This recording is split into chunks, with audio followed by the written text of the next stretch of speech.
Wade entreprise Madwa man maay kilifa gi y a 2 ans maire Lamine Diallo moo ñëwoon ni ma dafa bëgg a defar pont bi yëkkati sa bagage fii ngay gis sama ginnaaw sama atelier la woon lu ma juróom fukki nit doon nañ fi liggéey mu ne ma da koy defaat naa dimbali yëkkati place bi ci laa yëkkati place bi yóbbu ko man na fal tey nag à ma grande surprise li mu doon defaan da koy déguerpissement ndeke dafa jaay suuf si dafa jaay sama ginnaaw place bi ba këyit yaa ngi nii place ñaari millions genn wàll la ko jaayee 2 millions 500 j'ai les preuves à l'appui moo ko Matar Mbeng tey nag doole lañ ma jaay ñu ngi nii indi nañu police teg mu ngi monté kanti yaa ngi nii ñu ngeen seen sama ginnaaw moom la ñuy monté dinaa ci dem ba mu jeex dàkk nag parce que neexul fi nga nekk di fi sutur la ñu ñëw xaawi sa sutura dàq la te teg fi keneen teg bi amul lu muy def lu jaay ko par place lii daal mooy suñu naqar dem nañ ci sous-préfet bon waxuñu wax ju leer parce que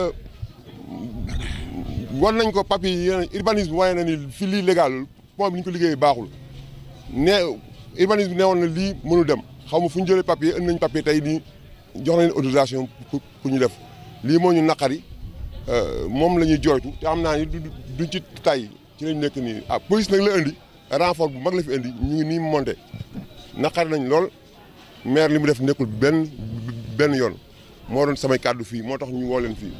lu ci waay man jàpp leen ci waaw. jooy ko fu ñu ko mën a jooyee ngeen jooy ko fu ñu ko mën a jooyee buñ mënul nag ñu jéem a dem tribunal rek moom moo fi sës parce que neexul fekk nit buntu këram muy liggéey nga ni ko tëjee sa buntu ma def leen nekkul yoon mi ngi nii seen ginnaaw sama buntu gi nii ci laa doon liggéey atelier bois bi tëjël ma tëj mu defi ay magasin yaa ngi nii yéen ngeen jàkkaarlool loolu fi am non bare na ñun ñëpp la daa waaye mën lañ ci gën a ciblé rek mooy problème parce que sama place yi gën a placé moo tax ñu commencé mais ñi ñëpp la mais plein droit am naa ci plein droit man kan yi tax maa jóg man dama doon former ay jeunes am naa ci plein droit ubbi bu ma neexoon ubbi 10 cantines 30 mètres laa fi am maa ko moom am naa ci plein droit mais atelier laa fi ubbi woon moo tax benn bunt laa fi ubbi woon li fi formé li ma fi gën a ci jeune ci Thiès gi ëpp na 100 fii nii li fa formé ëpp na 100 moom moo ko fermé loo bu doon loolu ba tey xale yaa ngi fi déggante wuñu parce que biñu demee ba ci biir sous-préfet woowaat ñu dañ léegi bu bëggee ñu pàccoo ko mu jëlee ñaar ma jël benn ma ne ko nanguwuma loolu maanaam bu installé ñaari cantine sama taatu miir bàyyi ma fi benn boo xam ne damay ubbi ma ne ko nanguwuma loolu man sama lépp séddoowuma lii moo indi problème bi na dem feneen fu mu ko teg baa mu xool fu mu ko teg mais sama buntu kër d'accorduma ci wax ji jeex na man séddoowuma mais ne mën a ñëw ñu séddoo man séddoowuma moom mu jeex dàkk man du ma séddoo ba ilaa ma diine boo amee force nag jël lépp nga ko jël ma xool dem fi yoon ne nekk benn un point c'est tout man foofu loolu donc laa ci teg. Je m'appelle Koli Gomis, je suis opérateur économique et je suis propriétaire de l'ex-hôtel EBC ici derrière nous. Voilà. waaw ñun li ñu waxoon mooy ay étal lañ ñu digoon ni moom lañ fi installé bi ñu demee ba ci biir ñun ak mairie bi bu ñu waxtaanee gis nañ ni loolu sax arrangé wuñ waaye tey dama leen di laaj nit ki liggéey comme nu ni promoteur bi alalam la indi mais ñun tamit daf ñu fi fekk ay nit comme moom di yëngu dañuy jël suñu alal jënde ko ay titre foncier kër yi ngay gis yëpp ça fait l'objet de titre foncier mais ki di titre foncier dafay xalaat domaine privé waa léegi ñun suñu titre foncier buñ ñu fekkee suñu biir kër tëj ko amatuñu possibilité ubbi ko pour faire place à d'autres mais kooku beneen affaire la urbanisme man yilifuma leen xawma dara ci wàllu nu ñuy doxale mais ñun def ñu yéem naka la ñu bañee ni lii mënta nekk ñoom seen bopp en tant que service technique xayma lii topp ko ni lii baaxul ci askan bi ci wàllu wér-gu-yaram ci wàllu environnement mais ñun dañu war a am droit à un cadre de vie boo xam ni macha allah dafa sain dafa wér mais fii tey dama leen di laaj benn cantine préfabriquée bu nekk bu ngeen ko xoolee ëpp na 1 tonne ñu war ko teg ci dal boo xam ni ñu ngi ko réaliser avec du fer de 6 après nit ñi fan la ñuy dox dama leen laaj mardi tali tey bu amoon lakk fii bu amoon lakk service de sécurité yi fan la ñuy jaar service de secours yooyu fan la ñuy jaar sapeur pompier bu ñëwee fan lay jaar tey jii ñoom seen oto bopp sax bi indi ouvrage bi dafa obligé def marche arrière taxaw ci kaw daal bi avec tout ce poids là ah mar d'Italie nit bu fi pëtëxee lan la ñuy wax ñun ñu fi dëkk laa wax ni maire bi du fi yeewoo safam duñ fi yeewoo mais ñun la suñu vie nekk en danger. mais soxna si la déontologie administrative nee naa la elle est universelle boo nekkoon ba Japon ni administration di doxe la war a doxe Sénégal ñun nag dañu bëgg a continuer di am confiance ci suñu administration dañu bëgg continuer di am confiance ci suñu gouvernants yi li fi nekk yéen a ko gisandoo ak ñun xeexuñu xuloowuñu parparloowuñu lii du affaire politique affaire survie population yi la voilà marché nag ah yan jéego mooy dem ci ñuy war a dem kilifa yi fi nekk ah kilifa yi war a nekk macha allah en 2016 waaw damay way mi ngi nii en 2016 def ñu wax laa leen ko ñu ñëw def visite def sommation nan arrêté affaire mi ngi nii c'est clair et net 2016 lañ dem urbanisme boobaak léegi sous-préfet ni nañ arrêté affaire bi pour ñun affaire bi jeex na mais loolu lañ ci man kii baa ngi nii. ba tey yéen a ngi gis ne ñi ngi amal ay liggéey. waaye non moo ñëw ni day defar ba bu nee day defar pont bi luñ ci mën day defar yoon luñ ci def loolu la wax. ah yëf yi mi ngi commencé depuis 4 jours n'est-ce pas ci timis ñun ñëpp a jaaxle ndaw biñ ko déggee ñëw nañu ah en responsable macha allah et en masse ñëw envahir fii ñun itam bi ñu taxawee ñu opposé wu ni lii du fi amee.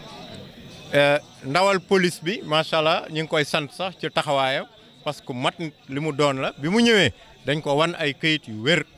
mu jàng ko ah jox ñu raison ñun en ce moment là nii ci këyit yi ngeen ma wan ah yoon mayewul benn liggéey di fi taxaw waxul sax faisabilité bi lii dina am lii du am mënul am mais dafa ni comme population yi am nañu lii te war nañ ko ay këyit yu wér moom ci wax yooyu moom la tënk ni nañu arrêté liggéey bi ba ñu dem ñun ñëpp ñu waxtaan ba ñu xëyee dañ leen gisaat ñu ñëwaat ñu ànd police opposé aussi ñu demaat ñun tamit ci yoon mooy lan dem toog ak préfet bu ñu toogee ak le sous-préfet plus précisément di waxtaan ak moom ci la invité monsieur le maire defe naa ñoom ñoo ubbi waxtaan bi ñu waxtaan ko mais waaye waxtaan c'est pas parce que da ngay waxtaan rek que da ngay trouver daar solution dañ doon jéem a trouver solution àggul réunion bi sax àggul réunion bi tas ñu ngi seet ay xalaat. affaire yi nee naa leen du xeex du xulu du agressivité moo koy régler ñun nous sommes également responsables voilà li ñuy wax lu leer ci yar lañ koy teg ak teggin voilà saagawuñu xalabuñu kenn li ñuy wax raayalawuñu ko ay opérateur économique lañu ah comme seen élément seen promoteur bi ñu yëkkati jox ko chantier bu toll nii chantier bi ñun def ñu tiital amul mucc ah ndaxte dafa am lu bëri lu ci laxasu voilà li may wax man damay jël samay responsabilité xam ci li may wax man mooy danger bi nga xam ni population yi ci la ñu exposé man ci sama bopp damay yëngu fii keneen daf fi yëngu fii dama fi am njaboot keneen daf fi am njaboot mais dama leen di wax tey bu lakk amoon mar d'Italie nee naa leen fan la ku mel ni sapeur de pompier di jaar ah ku gaañu woon fii fan lañ koy jaar pour dimbali ko mais loolu yëpp pour lan pour koom ah mais loolu est-ce que jar na ko population yi nga koy defal population yi nee na bëgguñu ko parce que wóoluwuñ ko ndax baaxul. maa ngi tudd Moussa Sow dëkk ci quartier Escale Nord nekk ci conseil de quartier bi nekk trésorier bi. waaw jaaxle rek ak tiit ndax yaakaar nañ ne Sénégal war nañu dépasser fii ñun daal wax dëgg yàlla jàpp nañ ne daal suñu autorités yi teg ñu sax ay doomu aadama ñun suñ président de la république biñ ko falee ba mu wax ne léegi dafay wut benn ministre boo xamante ne day saytu lépp loo xamante ne ci marché yeeg nekkin yeeg bépp mbir boo xamante ne dañ koy teg loo xamante ne tegul mu dindi ko ci artères yi ba nga xamante ne loolu day tax fluidité mën a am ñun ñu kontaan ci loolu bëgg ci lool ñu jékki-jékki nag gis monsieur le maire def fi ay cantine yoo xamante ne jarul sax ci yoon ndax mënoo jël ay këru jàmbur ba pare nga taf ci ay cantine loolu mënta nekk xel sax nanguwu ko ñun suñu kër a ngi nii boo leen xoolee di ngeen gis cantine yi benn bi bërki dem bu dafa lakk fan yee passé dafa lakk te xale bi nekkoon ci biir néeg bi tuutee des mu dee tuutee des mu deew ñu woo sous-préfet ba mu ñëw gisal ko boppam ñu ne ko lii nag monsieur le préfet lii ëpp na jël ci say matuwaay moo waxoon ñu moom dina ci jël ay matuwaay bu mu mat sëkk waaye boobu ba léegi mel na ne daal maire bi daal moom dëkk bi ñun nag wax dëgg yàlla naqarlu rek lañ ko mën a def nee nañ ko fii ay kër la fii du marché bi fële la yem donc nañu dimbali rek lillaay war a suuri ñun soxla wuñu marché am nañ ko ba pare na dem yóbbu nit ñi foo xamante ne ñoom soxla nañu marché ñun li ñu soxla mooy nekk ci wér gu yaram mën a xëy suñu doom yi jàng école ñu mën a liggéey waaye xale yi sax kenn wérul am naa ay photo yoo xam ne naa leen ko won bërki démb xale yi ñi ngi leen di yóbbu hôpital ba médecin yi ne leen salte bi da leen julal ay picc yoo xamante ne yu ñu am seen yaram donc ñi ngi ñaax askan di daal di ñaax suñu gouverneur nañu daal vraiment nañu dimbali ci lii ak suñu préfet waaw donc loolu daal la ñu amoon loo xamante ne ñu ngi ko fi wax daal. li ñu njëkk a yéem rek mooy naka la ci dëkk bu civilisé dëkk bu organisé am administration suñu cadre yi di génne ENAM macha allah ñu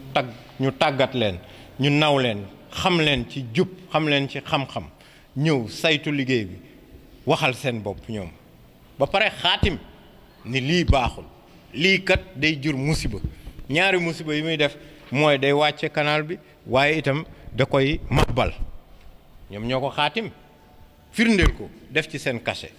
kon ñoom ñoo représenté Macky Sall ñoo waxal gouvernement bi yëpp ñu jébbal kayit yooyu ki ñu ko war a jébbal mooy monsieur le préfet mu rendre ñu compte conseil de quartier bi daje waxtaan ak ñoom ni lii mënut a dem ñu ne ay étal la woon depuis ces étals là ñu bëgg ñu indil ay cantines préfabriquées yoo xam ne benn cantine bu nekk ëpp na 1 tonne alors que dal bi ci boppam ñii doon saytu liggéey bi nee nañu baaxul wóorul waaye Sénégal la ñu nekk ñu xëy rek suba indil ñu beneen autorisation tout de suite mu mel ni mayonnaise quoi rapidement am fast food léegi li ñu bañoon ñun nangul nañ leen ko nañ ñu wax ñun ci yan anam la ñu sukkandikoo pour nangul ñu lool ñun nag dañuy jébalee fii à un expert koo xam ni xam na liggéey boobu ba saytu lan moo waral volte-face bi ñun loolu rek moo ñu yéem ndax maire peut-être qu'il est dans ses droits dañ ko bañaloon autorisation jox nañ ko autorisation mais ñun loolu doyul ñun ñooy askan bi ñun lay liggéeyal ñun ñoo ko fi teg lim ñuy proposé buñ ko bëggul dañ ko naan baaxul pour ñun bëgguñu ko waaye kaay nga jël cadeau bi ma lay jox par force amul fenn bëgguñu loolu moo waral lii